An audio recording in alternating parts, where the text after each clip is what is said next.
എന്ന് ചെറിയൊരു മോട്ടിവേഷൻ ആട്ടോ. ഏതൊരു PSC ഉദ്യോഗാർത്ഥിയുടെയും ലക്ഷ്യം വരുന്നത് നല്ലൊരു ജോലി ലഭിക്കുക എന്നാണ്. നമ്മുടെ കുടുംബത്തിലെ പല പ്രാരാബ്ദങ്ങളും ഉണ്ടാകും. അതിനൊക്കെ മുക്തി നേടാൻ വേണ്ടിയിട്ട് നമ്മുടെ ഫാമിലിയെ നമ്മൾക്ക് സഹായിക്കുന്നതിന് വേണ്ടിയിട്ട് നമുക്ക് നല്ലൊരു ജോലി വേണമെന്നത് എല്ലാവരുടെയും ലക്ഷ്യമായിരിക്കും. പക്ഷേ ഈ ലക്ഷ്യത്തിലേക്ക് എത്തുവാൻ വേണ്ടിയിട്ടുള്ള കടമ്പകൾ കുറച്ച് വലുതാണ്. അത്യാവശ്യം നല്ല രീതിയിൽ ഹാർഡ് വർക്ക് ചെയ്യുന്നവർക്ക് മാത്രമേ PSC ജോലി ലഭിക്കാനുള്ള സാധ്യതയുള്ളൂ.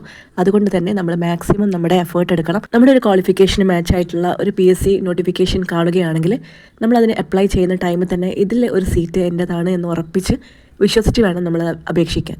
അതിനുശേഷം നമ്മൾ ഡെയിലി അതിന് വേണ്ടിയിട്ടുള്ള ഹാർഡ് വർക്കിംഗ് ആണ് ചെയ്യേണ്ടത്.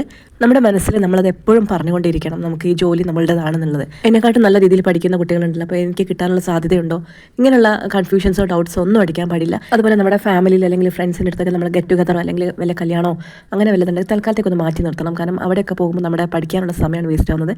പിന്നെ മറ്റുള്ളവർ എന്ത് വിചാരിക്കും, നമ്മളിപ്പോൾ കല്യാണത്തിന് പോയില്ല, അവർ എന്തെങ്കിലും പറയില്ലേ, അങ്ങനെയൊന്നും വിചാരിച്ച് നമ്മൾ ടെൻഷൻ അടിക്കേണ്ട ആവശ്യമില്ല. കാരണം നമ്മുടെ ലൈഫ് നമ്മളാണ് ജീവിക്കാൻ പോകുന്നത്, അവരല്ല. മറ്റുള്ളവർ എന്ത് വിചാരിക്കുമെന്ന് ഒരിക്കലും നമ്മൾ വിചാരിച്ചിരിക്കരുത്. അതുപോലെ നമ്മുടെ എക്സാമിൻ്റെ സിലബസ് നമ്മൾ നമ്മുടെ റൂമിൽ എവിടെയെങ്കിലും അതിൻ്റെ പിറകിലോ എവിടെയെങ്കിലും ഒട്ടിച്ച് വെക്കണം. ആ സിലബസ് നോക്കിയിട്ട് ഡെയിലി നമ്മളെല്ലാം പോർഷൻസും കവർ ചെയ്യുന്നുണ്ടോ എന്ന് ഉറപ്പ് വരുത്തണം.